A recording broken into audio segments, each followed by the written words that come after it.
vape age friendly? Am I allowed to vape in here? You have to vape. No, I'd prefer you not vape. Oh, that's right, dude. I forgot you're a bitch. I'm asthmatic. Yeah. Smashmatic. I'm just kidding. If anyone's a bitch, it's Oh. me. Okay, we're Yeah. live from Twitch. Oh, we are? So are Do you we wanna live right yeah, now? I'll post the stream and I feel like we need to I don't let know, people man. know that we know Brandon from the past and that we're not just calling him obscenities. Yeah. We've never been. Hey, we have this Yeah. person. You know what I we've feel never like? I feel like you should get some light on that beautiful fucking mug of yours. Look at how Alright, hold on. beautiful Yeah, your Leo, face is. you need I some need some light on light. You you. have some Hold on. backlight Stand going by. on, but you need some front light, dude. Come on. how do I see the? I'm gonna stop I'm new cursing to now Twitch. as well. Is that better? I'm new to Twitch. Oh yeah. Nah. Try to see. How do I share this? The troubleshooting episode. There's a lot of moving parts to this. Yeah, we've never live streamed before. So, No, this yeah, is working. this is history. Live. I want to give a shout out to Go Orthodontics. It is the TV. orthodontist I go to for my braces, and they have really great chapstick. And I just want to give a shout out to Gregory Ohanian, orthodontist in Pasadena, California. Can we do an ad spot for them? That could be our ad spot. Sure we could. Sure we could. I have a very I'm close also- relationship with them there. You know what you should do? You should do a cover of your own song called "Visions of Rue," and it's a Winnie the Pooh or "Visions of Pooh." It's a Winnie the Yeah. Pooh version because it hit the public domain. Yeah. You can Mhm. do. Do my There's song the now? Twitch stream. Oh, Winnie the Pooh is public domain? Yeah, Oh, the original story is public domain, not Disney's Winnie the Pooh. Oh. Did nothing Disney is public domain. So you can no. Yeah. No, Who nothing. knows? that's yeah. You're gonna have to do that Sorry, excuse me. I didn't mean to. several times Didn't mean to through do the that. podcast. Oh, I kicked over my bubbly, but it wasn't even opened. So we're good. You like bubbly? What's your favorite bubbly flavor? Right now, I'm digging grapefruit. Dude, grapefruit is good. I like cherry. So Adam will not be joining us tonight. It's just us three tonight. Just the booze, dude. Man, it would be. Just the booze. I want to ask Adam about Vietnam, man. a bummer. He I'd wasn't like in to- the army, dude. He was. He was like the oldest guy at Cal Poly, man. Jeez. He was. No, he wasn't. We're going live on TikTok. No, I'm just kidding. We're live on By TikTok. we're like four students who were older than him by a mile. Okay, Actually, it's- Professor Yates was a student, but he just kept going for so long that they were like, They eventually guess you're- just made him the chair. "You're a professor now." that's how you do it. Anyway, How you? Hey, welcome to Just One Song. My name is Kurt. With me tonight is Leo. Hola. Hey, Leo. And tonight we're interviewing Donny Hart. Donny Hart. hello. Hey, Donny Hart. Donnie.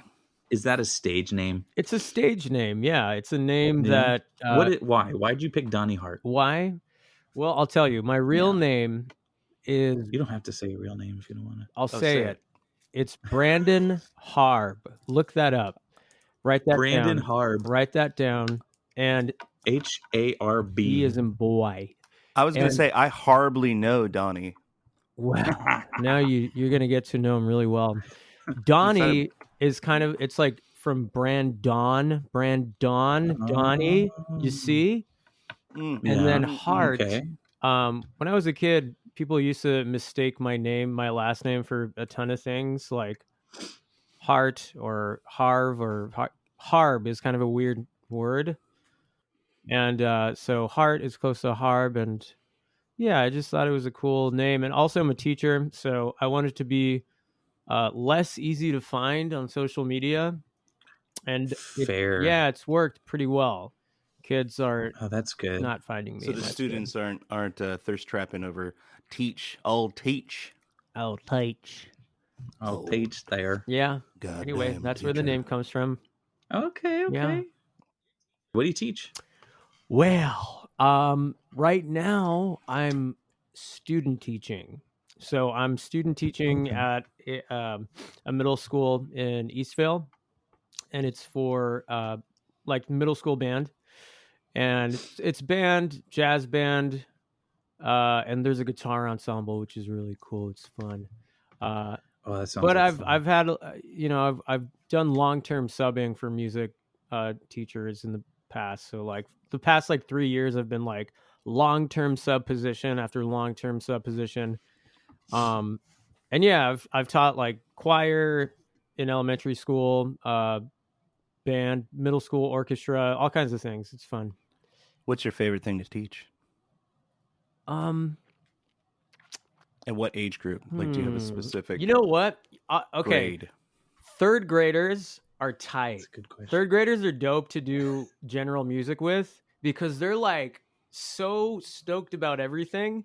And like I was doing a long-term position in Pasadena, and we would have like Daft Punk parties at the end of class, and I'd put on like Daft Punk and be like, oh yeah, they'd like rave and stuff. It was awesome.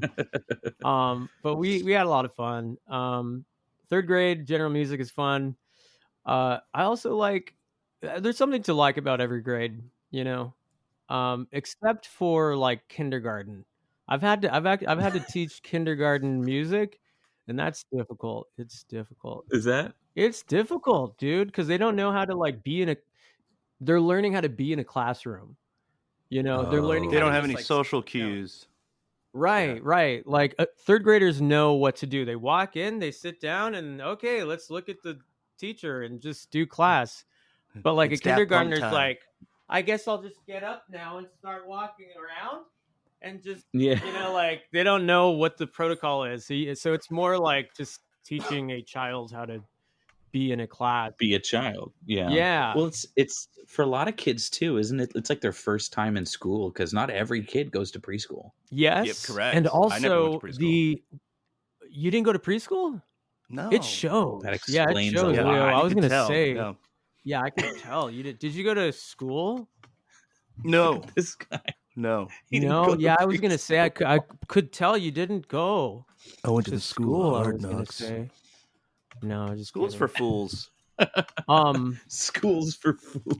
We are Cal Poly alumni, by the way. I don't know. We're all Oh, what a alumni. way to Yeah. ruin we could have kept it making people think that I was just the illiterate non-school attendee that somehow No, found you're my way. smart. You're a highly intelligent guy that wears I would say the glasses. same about you. Because Go on. you have to be there's a different kind of intelligence to be a teacher, I would say. You have to have empathy. And I feel like a lot of people, because I've had teachers that don't have empathy. You're that teacher that I have like a handful of teachers that are like, one introduced me to the first time I ever read something that wasn't like The Cat in the Hat. Like I had like a 6th grade teacher who gave me like, The Catcher in the Rye. What And I was it? like, The Catcher in the Rye. He gave me The Catcher in the Rye when He I was gave like in me 6th or Hop 7th on grade. Pop. Hop on Give Pop. me Hop on. He gets Hop on Pop. You get Catcher in the Rye. He was an alcoholic. Yeah. No, yeah, it's cool It was a different time. It's cool to be of service to like a younger generation for sure. And that's something that I wasn't looking for that. I just kind of fell into teaching because I got a job assisting a music class in like 2017, right after I graduated Cal Poly. And I was like, yeah, I'll do that. That's fine. And it was fun. It was super fun. I remember like the day I realized that teaching was super fun it was like an elementary music class, and I brought my guitar, and I was like leading the class in songs, and we were playing Baby Shark. I was Baby Shark. I was playing Baby Shark, and it was so freaking fun, dude. Like the energy was like a show. It was like playing a show. And I was like, man, this is fun. And when it comes to music too, as a teacher, you're doing one of the most important things, which is like communicating that music generationally to like a new generation. Baby Shark. Baby Shark. Well, however, you're spreading the gospel of Baby Shark, but like live music, right? Like a lot of kids don't have the opportunity to see live music. You're right. and depending on their privilege and where they come from. That's true. True. And there are some even music classes that don't even really do the live music thing that much. I've seen that happen where I've seen like music classes not really participate in live music, but I try to like bring that aspect to the classroom where like we'll perform together and I'll bring like an electric guitar and like play songs for the kids and have them play along with me. How heavily influenced are you by the School of Rock? It's my world. Yeah. It's like every time I think about the School of Rock, I'm like, that's my life. He's a criminal. He is? He impersonates a Oh teacher. yeah. Oh yeah. He commits identity fraud. It's not a crime, dude. He was. You're right. That's the King of suspense of disbelief we have to have. Yeah. That's the magic Jack Black brings to the screen. God, wasn't he the best in the 2000s? Jack Black. He still is killing it, man. Yeah, he is. I'll say that. What? You're right. He is. What's the last thing he's been in that like killed it? He's in the Jumanji movies, and he's the best part of them. I didn't see the Jumanji movies. Really? No.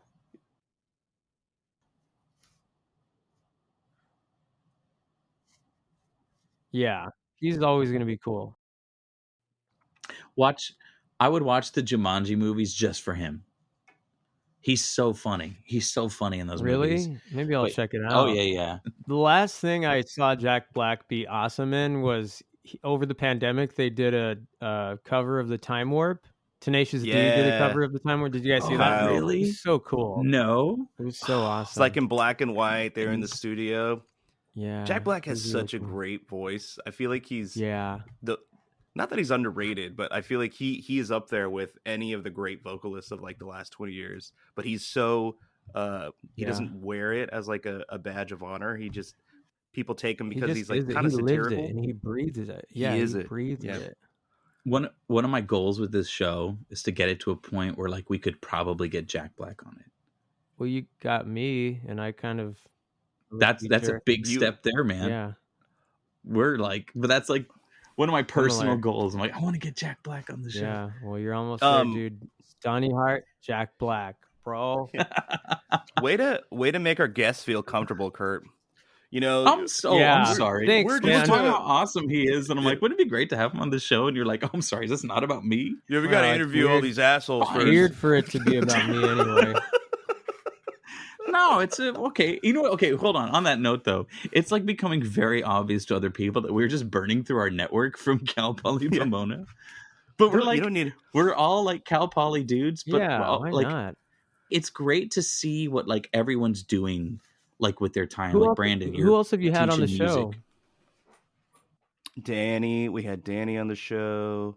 We haven't had Danny on this format. So like the older format was we used to have like you would come on the show with Kurt, like come on the show. It was on OnlyFans. Whoa. And who's Kurt? We would come together. What's that? No, I'm just kidding. That Kurt. Oh yeah. No. The old format is like you'd come on the show. And then you'd write a song, and what was the time limit? Like 30 minutes, 60 minutes? 45 minutes to write a song. So like all the so you have 30 minutes to write like a horrible song. Yes, exactly. The worst. No. Yeah. We got some good songs, but we got some obviously written in 45 minutes. Yeah. But it wasn't the point. The quality wasn't the point. It was to instill the idea that you don't need to have a lot of time to write a song that like you can. Yeah. And also the ethos was like, it doesn't have to be good. It just has to exist, which turned into this format because we realized the amount of work it takes to not just like sit there and write a song, but then like the back end editing. It was we all had to sit down and we were like, Kurt, listen, dude, this is it's gonna take you like a month just to edit one episode. We got to change the format. I've heard this ethos of like Elton John, right? Is like, oh, I only take 30 minutes to write a song, and if it takes longer than that, I throw it away. But it's also like he's like Elton John too. Yeah. So it's like, right. Well, so that's why we got rid of the quality aspect. Yeah, well, with Kylie, we talk about this about Elton John and like his on that aspect, yes, he is Elton John and his time is worth money, but it's also yeah. like to like have that, to know what your capabilities are and to know what you can draw on, for him to get these lyrics and to be like, you can't put a melody within 45 minutes. He's never going to put a melody. He's going to start overthinking it and get caught in it. And that's kind of the same thing. Like music, so many times we talk about this. I'm happy to talk about it again. I haven't heard it. I don't want to hear. But like music, we put it on this pedestal, right? Yep. Where we're like, the thing that stops us from writing music is this fear that we're going to write something terrible. It's our ego. Yes. Your ego gets in the way of actually creating. So like I would fall into the same thing where you're like, oh, I'm not going to sit down for 5 minutes to play my guitar because in 5 minutes I'm not going to write Bohemian Rhapsody or an amazing song. But then you just robbed yourself of 5 minutes of sitting down with your instrument, and then you end up not sitting down with your instrument at all because you're like, oh, well, I'm never going to write anything good. And then it just turns into this toxic cycle of you thinking that, oh, well, I can't write anything good. Instead of just having fun and taking all those presuppositions of like what music should be, which is like this precious thing that we put on a pedestal. It's just like, it's the communication fun aspect that we lose.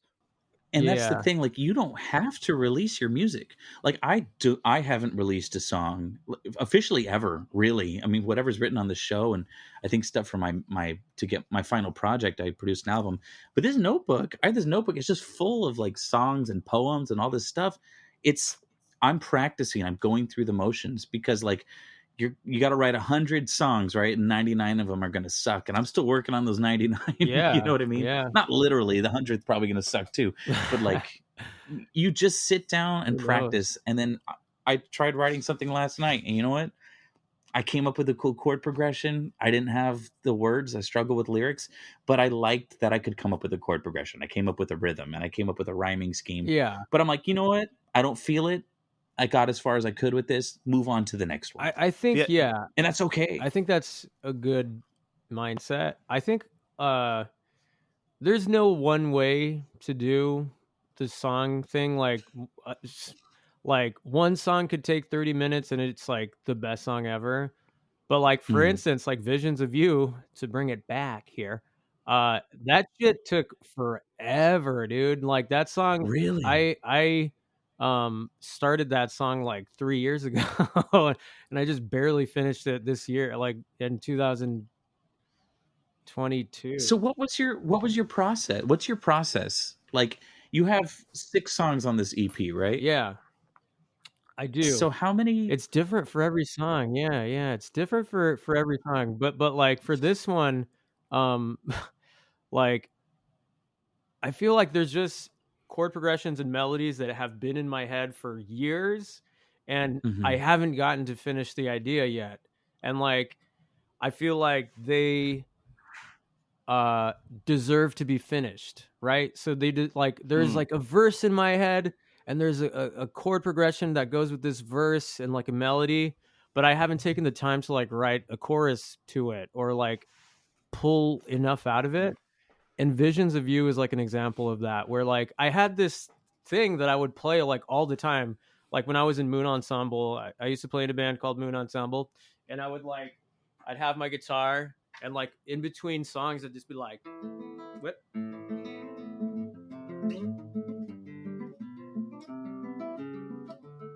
And I'd play that thing, that little riff. It's like a little riff. It's the A section of the song. And I would play that like all the time, and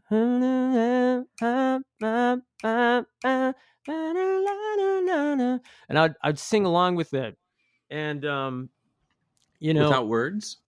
Yeah, without words originally, and then try to put words to it, and then made something work for the A section, and then the A section was just a thing in my head for a couple years. And then I went through many trials and tribulations in my life, got sober, and then finally came back to it, and then was like, oh, maybe I should do this song justice and like put official effort. Put a B section to it, make a chorus, make it a song, turn it into a song, like verse, chorus. It had to ripen first. Yeah. Write a You solo had to for go it. through that stuff. Come up with some good harmonies for it. Like figure out the arrangement. I didn't have an arrangement. I just had like this thing in my head, this like melody in my head since like 2017. I was like, what am I how going to do many with of your this? songs start off that way, where it's just you kind of goofing on the Dude, guitar, and then it so turns many. into? You would say like the majority of your songs come from just you riffing around and be like, oh, I like that, I'm gonna take that. Yeah, like fucking around, riffing around. I mean, can we? I'm gonna put an explicit label on it anyway. Say the F word on here? Yeah. What you just said? Okay, I'm gonna refrain from saying it just because I'm trying to curse less. My grandma watches this or listens to the show, so your fucking grandma watches this, Dad? My regular grandma watches this. Your Thank regular you very grandma. much. No, it depends. Like, so I have like different like methods for writing music. One is just like the mess around on the guitar, where like I'll just, you know, and I'll be like, oh, that's kind of cool, and then I'll like, I'll come up with some melody or whatever. But then there's another thing that I do, which is something that I'm really stoked about, which is I'll dig into a classical composition and then really get into the chord movement of a classical composition, and then look at like the melodies and the counter melodies and steal it essentially. Yeah. I was gonna say, thank goodness it's public domain. Yeah, all good artist thievery.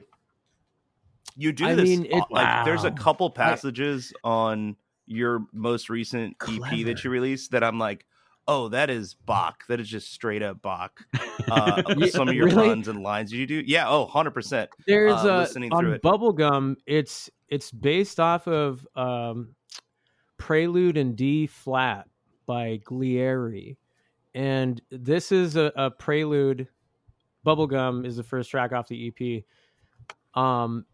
And this classical composition is just something that the keyboardist in my old band, AJ, used to just play on the piano, and it sounded so cool. And I was like, man, like that is so awesome. And so we got the sheet music, and I figured out like how to play the chords to it. You can't find like guitar music to some of this stuff, and so we figured out the chords, and then wrote in the lead sheet, and we play it just like the classical composition in the beginning. And then here's the thing that I want to get good at is like taking like the classical composition and then whittling it into a pop song, where you take it and then you figure out an 8-bar loop and then put a beautiful melody to it, and then now you have a song with some like the Mozart treatment. Mozart was all about taking like passages of music and then trying to make them as beautiful as possible but as simple as possible. Yes, I think that's and so like in Bubblegum, the beginning is like, I don't know, like a 16-bar piano riff, and it's all arpeggios going through all these chords. And then what I do for the verse is I take the first like 8 bars of that and just kind of rearrange it and make it loop really nice, and then put a melody on it, and that's what I do. That's what I want to get good at. I love classical music. I love all of it. Coming at a genre like inspiration, but also like what the genre is. Like this album is like, you could call it hyperpop. You could also call it R&B. There's like lo-fi elements. There's also like progressive rock elements to it. Like the time signature changes that you do on Bubblegum. Yeah. It's like some Dream Theater shit. But I really like that idea of getting inspiration from places that people don't necessarily think as, like the other day I did a joke cover. I did an emo pop punk cover of, the Verdi's Rigoletto, the La Donna Mobile, and I was like, "Well, what does it sound like?" But Yeah. the funny part about it is like I was looking at the chord progression and the melody. I was like, dude, this is beautiful, and it's so simple. Right. And I was like, but like looking at like things that you would never think of for inspiration from like a musical standpoint, and like classical music, opera, going back in time to see where like the foundations of our language come from. You do it really well, dude. Like it's impressive. Like there was a couple songs on there. I was like, son of a bitch, this is so good. Yeah, definitely Bubblegum. That was like a study for me in that. Visions of You was not. Visions of You was just something like just a chord progression that I, figured out and just could not stop playing. And that was one of the things that was just like in my head for years. And then, that's more jazzy too. Like the stuff that sounds more classical is the stuff that I'm like digging into old compositions for, and the stuff that's more jazzy is just stuff that I'll come up with. It reminds me of Joe Walsh from the Eagles. When he joined the Eagles, he had a run that he would practice in between songs. And it was Life in the Fast Lane. Yeah, exactly. It was that song. It was that not that I'm like he would just practice it, and they were like, what is that? And they're like, oh, it's just like a little like run that I practice. And they were like, let's turn that into a song. And I feel like that's very similar story of what you did with Visions of You, where you just had this thing that you would riff on when you were jammed with the dudes, and then it needed you to go through those trial and tribulations. What was the impetus for you to like sit down?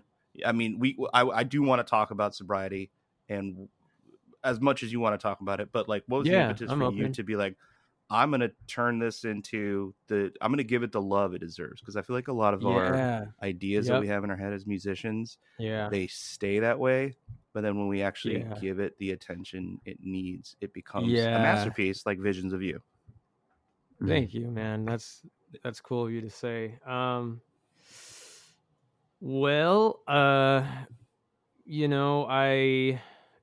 first went through the whole sobriety thing in the summer of 2020, and I did okay. I did pretty good in sobriety, and I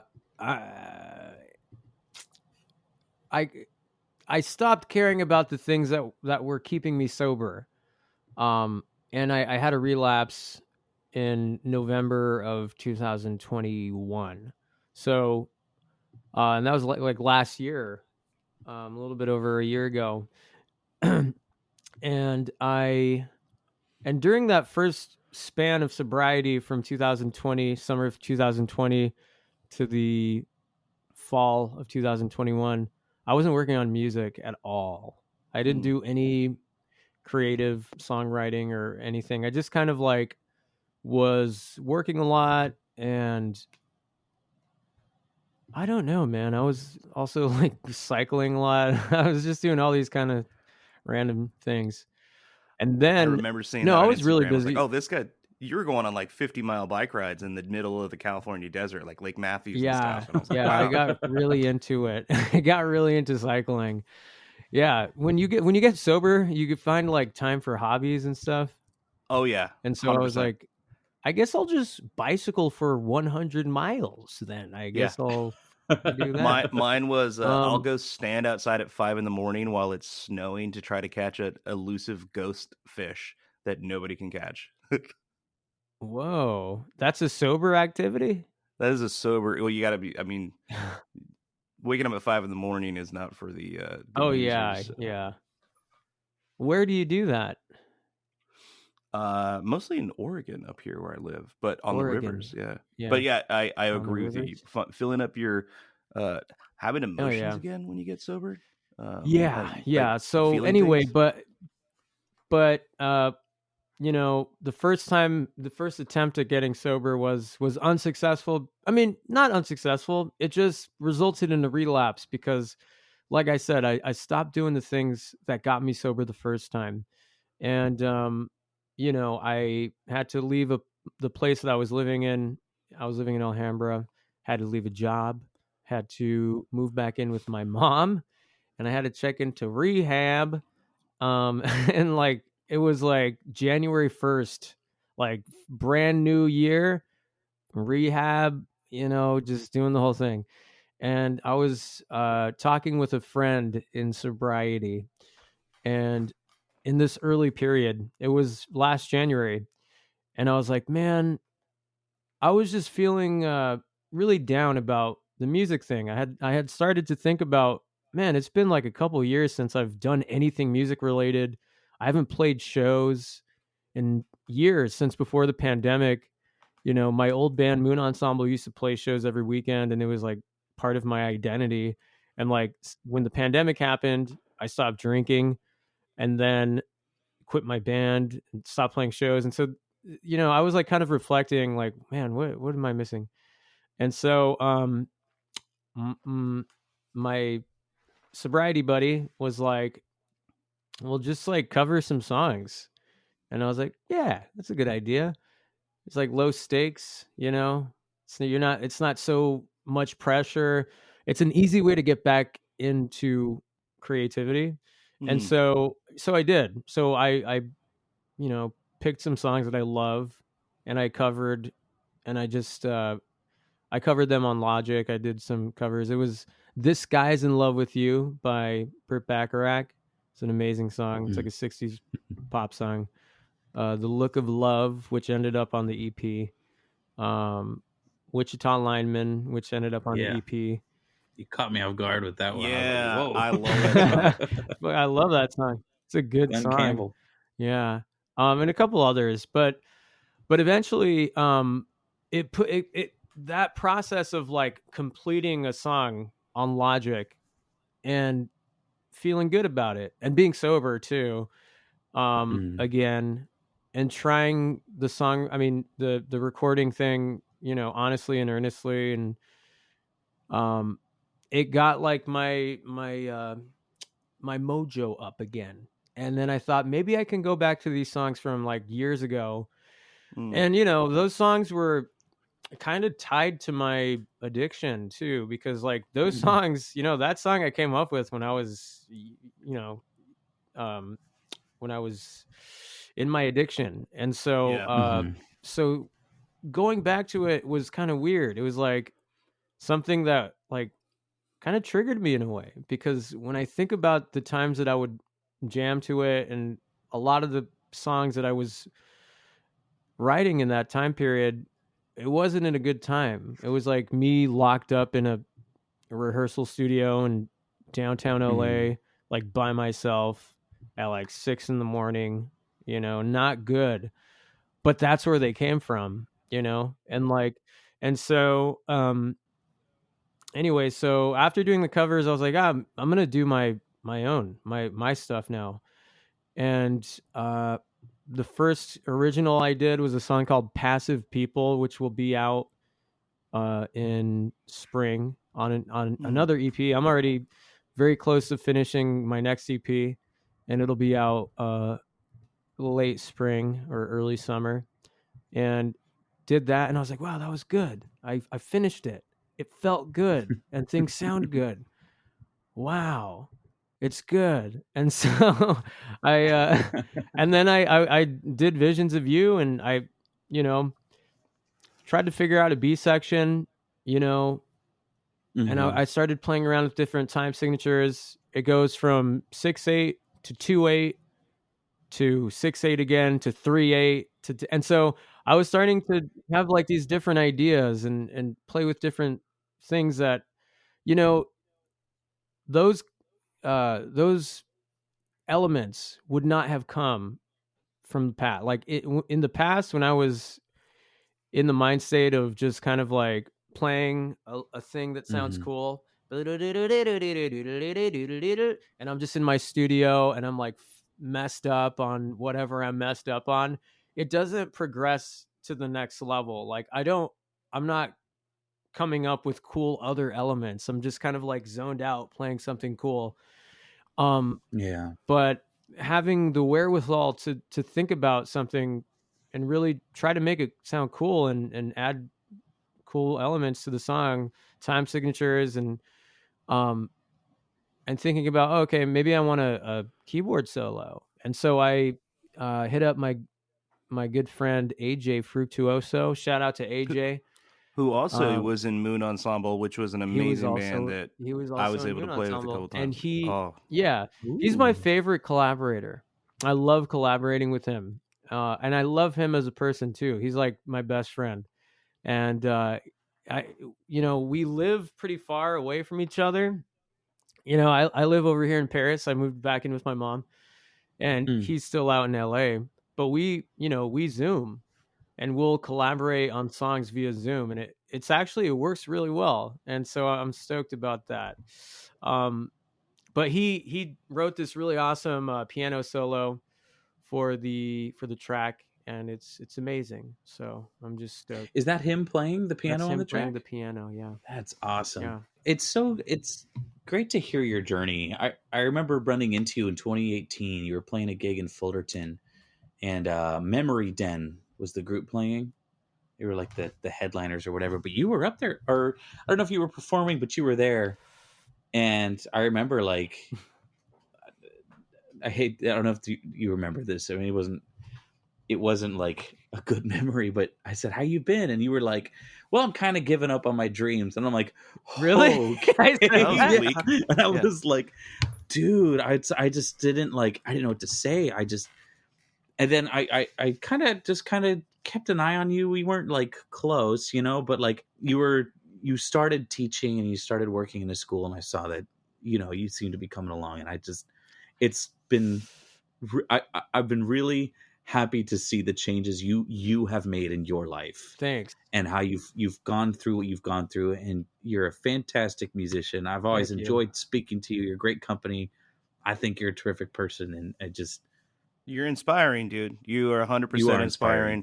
We haven't had anyone on this podcast that has had a similar journey to me, as far as being in a band, writing music, gigging, and then allowing, being addicted and having that recovery and having to deal with, there's a reconciling process that goes with coming out the other side of that and looking at who you were when you were writing music.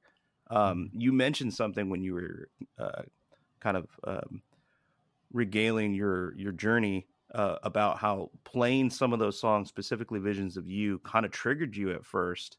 And that's something that I feel like a lot of folks that come on the other side of any kind of like addiction, whatever it may be, you have to kind of unlearn that toxic relationship that you have had with music for such a long time. And it's almost like relearning how to play the guitar or relearning how to play music again, because you don't have that crux or that crutch of alcohol or drugs, whatever it is, to create. So you're almost like taking the training wheels off and going at it again, which makes it even more fun on the other side. Yeah. And in your case, the proof is in the pudding, because you were able to take all those trials and tribulations that you went through to create something that is not just of value, but like a really beautiful reflection of like what you just went through over the last 4 years. I got goosebumps when you were saying that the songs like the Glenn Campbell cover that you did was a song that was recommended to you by one of your recovery friends. It was like, hey, go cover a song. That cover that on that album is beautiful, dude. And the fact that you use that as like a therapy to like help you get out of a really dark place. Yeah. The whole thing came from this one friend's, his name's Caleb, and he's saved my life. One of the people in recovery, there are people that just save your life, that like you'll know for the rest of your life. He's one of those people. His name's Caleb Allen, and he's one of those people, man. And like we were having a conversation in this room. I was sitting at this desk, and it was 1 year ago and a couple days ago, probably. And he was just like, yeah, just cover the songs and just do it. And I was like, really? I was like, oh, okay. And then I did, and then look at me now. I'm still at this desk. I'm just kidding.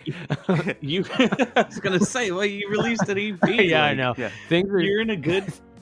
Things are great. I don't know, a better frame of mind. It seems, but dude, honestly, things are so good. The name of the EP is Pink Cloud. We will return next week with Donny Hart to talk about the creation of his album, Pink Cloud, to listen to his song, Visions of You, and to discuss his journey with addiction, mental health, and his relationship with music. See you next time on Just One Song.